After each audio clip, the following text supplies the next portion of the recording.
Paulo disse: mulheres, sejam submissas aos vossos maridos. Paulo está dizendo o seguinte: o seu marido tem uma missão e você tem a submissão de ajudar o seu marido nessa missão. Pedro está dizendo: mulheres, sejam submissas aos vossos maridos. Nesse caso, o marido não crente.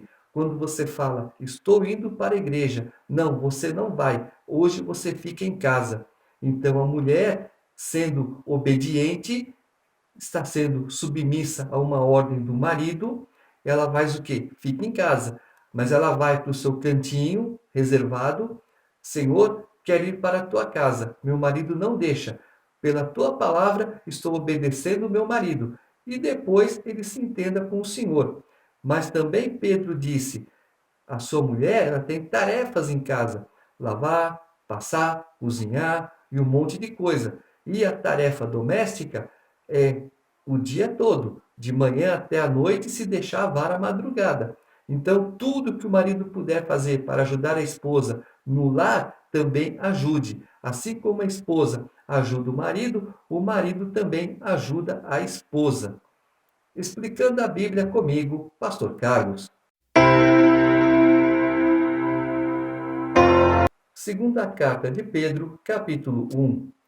Simão Pedro, servo e apóstolo de Jesus Cristo, aos que conosco obtiveram fé igualmente preciosa na justiça do nosso Deus e Salvador Jesus Cristo. Graça e paz vos sejam multiplicadas no pleno conhecimento de Deus e de Jesus, nosso Senhor, visto como, pelo seu divino poder, nos têm sido doadas todas as coisas que conduzem à vida e à piedade, pelo conhecimento completo daquele que nos chamou para a sua própria glória e virtude, pelas quais nos têm sido doadas as suas preciosas e muito grandes promessas, para que, por elas, vos torneis coparticipantes da natureza divina, livrando-vos da corrupção das paixões que há no mundo. Por isso mesmo, vós, reunindo toda a vossa diligência, associai com a vossa fé a virtude, com a virtude o conhecimento, com o conhecimento o domínio próprio, com o domínio próprio a perseverança, com a perseverança a piedade, com a piedade a fraternidade, com a fraternidade o amor, porque estas coisas, existindo em vós e em vós aumentando, fazem com que não sejais nem inativos, nem infrutuosos no pleno conhecimento de nosso Senhor Jesus Cristo. Pois aquele a quem estas coisas não estão presentes é cego, vendo só o que está perto, esquecido da purificação dos seus pecados de outrora. Por isso, irmãos, procurai com diligência cada vez maior confirmar a vossa vocação e eleição, porquanto, procedendo assim, não tropeçareis em tempo algum, pois desta maneira é que vos será amplamente suprida a entrada no reino eterno de nosso Senhor e Salvador Jesus Cristo. Por esta razão, sempre estarei pronto para trazer-vos lembrados acerca destas coisas, embora estejais certos da verdade, já presente convosco e nela confirmados. Também considero justo, enquanto estou neste tabernáculo, despertar-vos com essas lembranças, certo de que estou prestes a deixar o meu tabernáculo, como efetivamente nosso Senhor Jesus Cristo me revelou. Mas, de minha parte, esforçar-me-ei diligentemente por fazer que, a todo tempo, mesmo depois da minha partida, conserveis lembrança de tudo.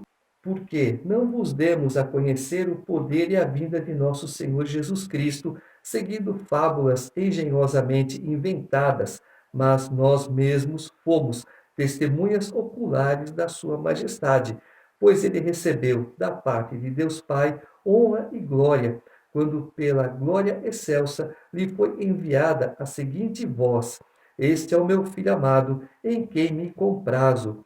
Ora, esta voz, vinda do céu, nós a ouvimos quando estávamos com ele no Monte Santo. Temos, assim, tanto mais confirmada a palavra profética, e fazeis bem em atendê-la, como a uma candeia que brilha em lugar tenebroso, até que o dia clareie e a estrela da alva nasça em vosso coração, sabendo primeiramente isto, que nenhuma profecia da Escritura provém de particular elucidação, porque nunca jamais qualquer profecia foi dada por vontade humana. Entretanto, homens santos falaram da parte de Deus, movidos pelo Espírito Santo. De tudo que foi dito, Pedro está o quê? Reafirmando, relembrando. Olha, tenham mansidão, domínio próprio, tenham perseverança. Essas coisas geram o quê? O amor. O amor gerado, ele faz tudo isso. E tem que ter o quê? Um crescimento em vocês. Quanto mais amor vocês tiverem, mais coisas boas vocês farão. E lembre-se de que eu andei com Jesus, eu ouvi as palavras de Jesus, eu presenciei quando Deus falou com Jesus: Este é meu filho amado em quem me comprazo. Eu ouvi a voz de Deus. Por isso, o que Pedro escreveu aqui não são fábulas, não são enganações, é a pura verdade de tudo que ele participou, de tudo que ele viu, de tudo que ele presenciou. Capítulo 2. Assim como no meio do povo surgiram falsos profetas, assim também haverá entre vós falsos mestres, os quais introduzirão dissimuladamente heresias destruidoras, até ao ponto de renegarem o soberano Senhor, que os resgatou, trazendo sobre si mesmos repentina destruição.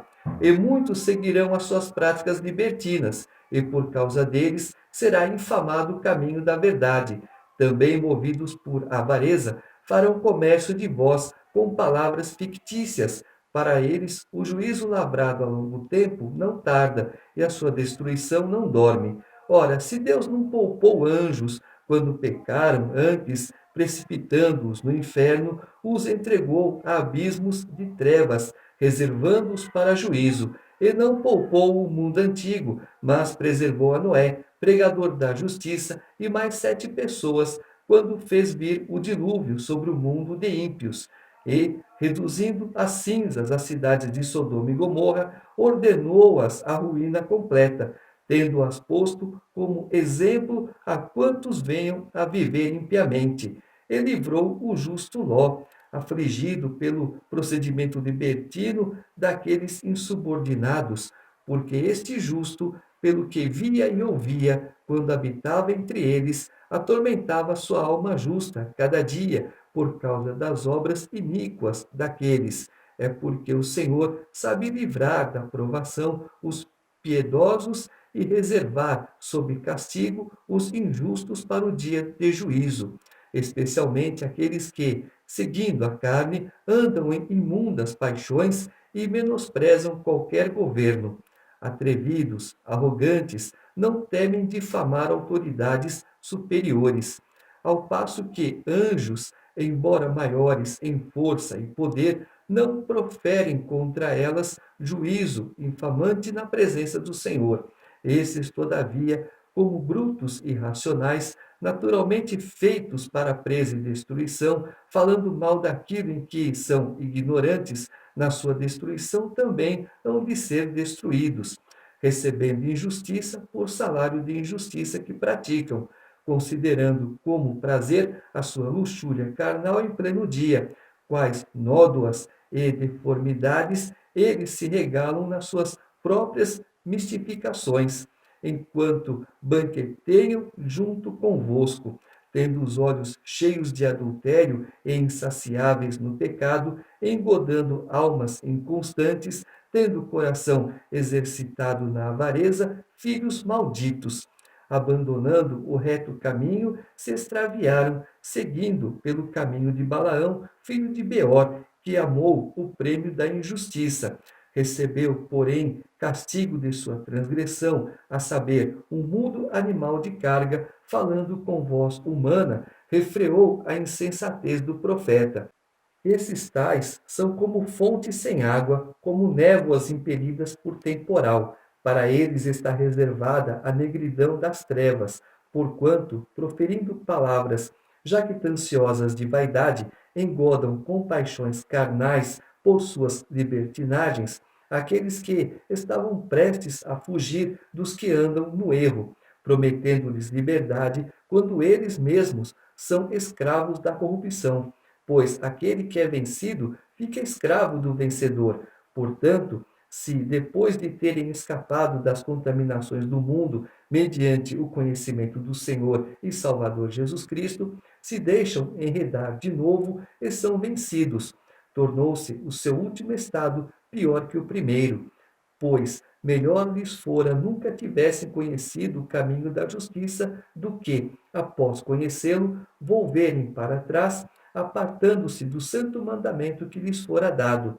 Com eles aconteceu o que diz certo adágio verdadeiro: o cão voltou ao seu próprio vômito, e a porca lavada voltou a revolver-se no lamaçal. Há 2000 anos atrás, Pedro já estava nos alertando sobre os falsos profetas, falsos mestres. Muitos ensinarão, outros ensinarão a inverdade. Cuidado para que você não caia na inverdade. Tomando um exemplo bem claro, uma pessoa me perguntou sobre o Espírito Santo. Eu escrevi para ela, daquelas folhas de computador, 4 páginas. Ela levou para o ancião dela, o ancião, não sei se leu, não sei o que foi que aconteceu, ela veio falar para mim que, o meu ancião falou que isso que você disse não tem nada a ver. É, realmente, né? Para quem está nas trevas, como Pedro está dizendo aqui, está em trevas, vive na injustiça, na pecaminosidade, vai acontecer o quê? Vai receber paga injusta, pura e simples. Está me afrontando? Não, está afrontando a palavra de Deus. As minhas costas quanto a isso estão limpas, porque eu disse a verdade, eu expliquei o correto.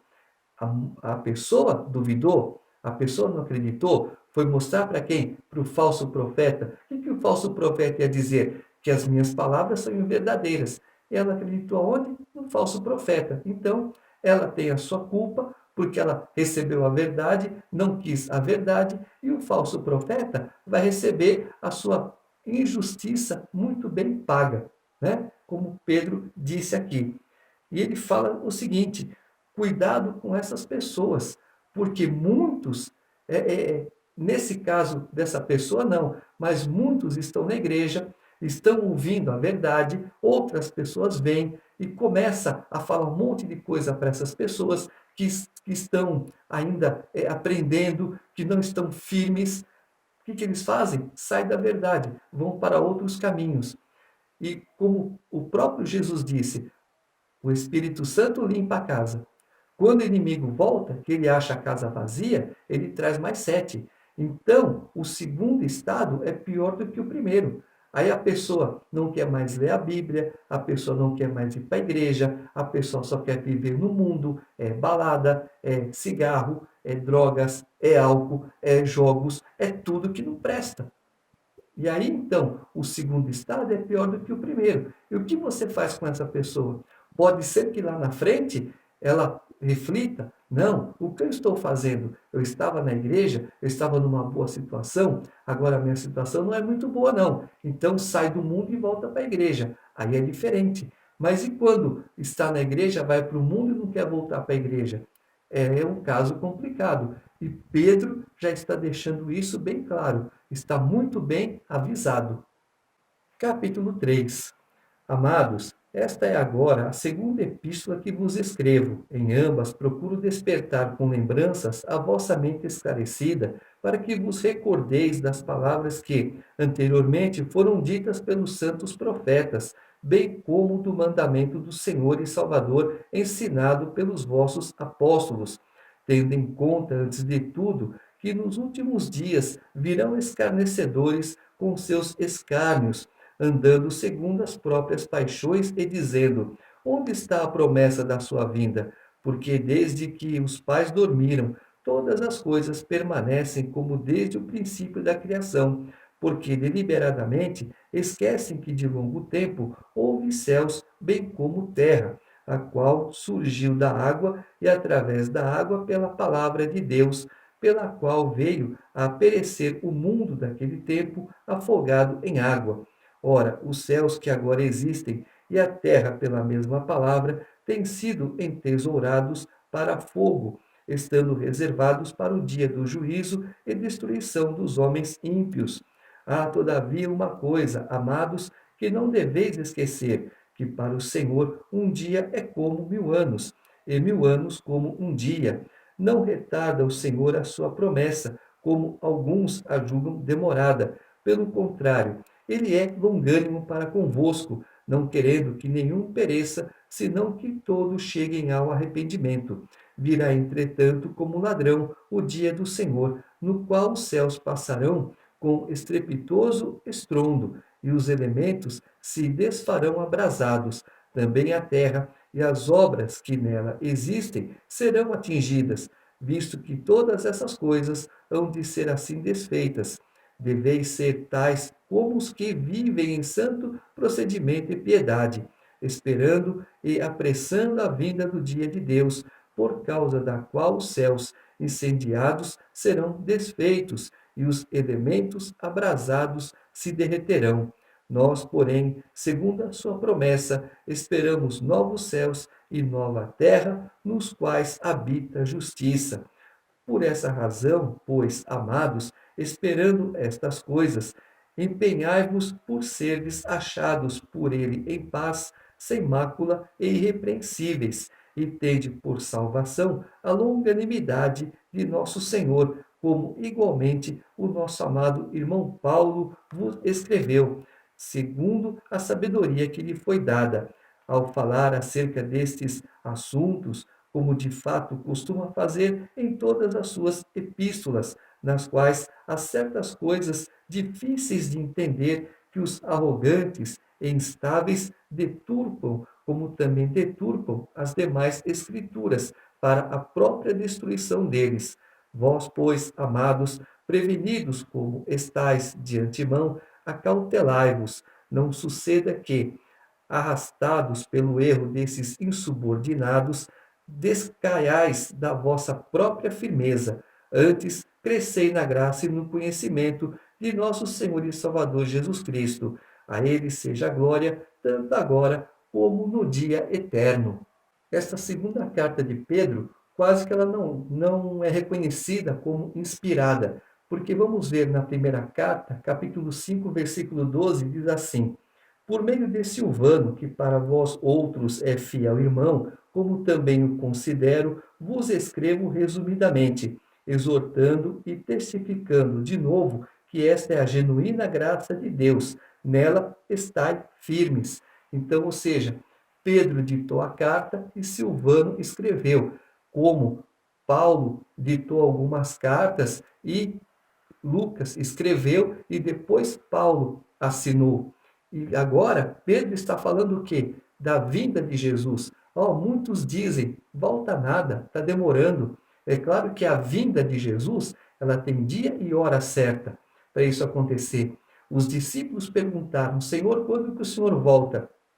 Ele disse, nem eu, nem os anjos sabemos, então somente o Pai. Agora você vai ver o poder de Deus para omitir uma informação de um Deus que tudo sabe, que tudo pode. Filho, eu não vou dar essa informação para você, porque você estará no meio deles e eles vão perguntar para você. Agora, como você tem um coração mole, o que vai acontecer? Você vai dizer, e não é para dizer. Para que você não diga, então eu vou omitir essa informação de você. Entendeu como é que funciona a coisa? E aqui ele está falando, apesar de muitos dizerem Jesus não volta, Jesus volta sim. Para alguns que dormem antes de Jesus voltar, é uma coisa, mas naquele tempo onde algumas pessoas estarão fisicamente na terra, passando por uma grande tribulação, que vamos ver logo, logo em Apocalipse, aí sim, Jesus volta para essas pessoas. E aí não tem mais o que fazer. Temos que fazer o correto agora, como Paulo, como Pedro está dizendo. Olha, 1000 anos para Deus é como se fosse um dia. O que ele está dizendo aqui?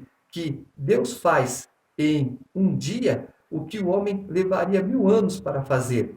E um dia para Deus é como se fosse 1000 anos. Reflete o quê? A eternidade de Deus. Então, Para que passe um dia para Deus, vamos contar 1000 anos.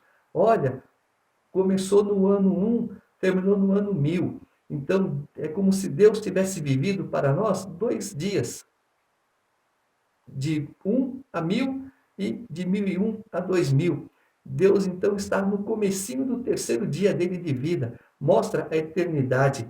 Então, 1000 anos é como se fosse um dia. O que vocês levam 1000 anos para fazer, eu faço em um dia. Mostra o poder, mostra as obras, mostra toda o poder de Deus nessas coisas. Então, não adianta a gente falar, não, porque isso vai acontecer assim, vai acontecer assado, vai acontecer conforme Deus já determinou. E Deus, determinando certas coisas, Ele está avisando, isso vai acontecer. O que eu quero que vocês façam? Sigam retamente as coisas que eu deixei. Para quê? Para que não caia um juízo mal sobre vocês, e sim um juízo bom. Olha, esse aqui é um aluno aplicado, é dedicado, ele gosta de estudar, ele se interessa em aprender, então eu tenho um bom juízo dele. Agora, aquele é um desviado, é um mal educado, ele não dá atenção para ninguém, ele só faz o que ele quer, ele acha que a libertinagem dele é mais importante, então eu estou fazendo um mau juízo dele. Por isso, Pedro está avisando, Paulo avisou, e lá na frente, João também avisará. Temos que andar corretamente para que as coisas boas nos sucedam. Passamos por dificuldades, mas as coisas boas na direção de Deus, ela vem. Não precisa correr atrás, ela vem sozinha, porque Deus sabe a hora de abençoar.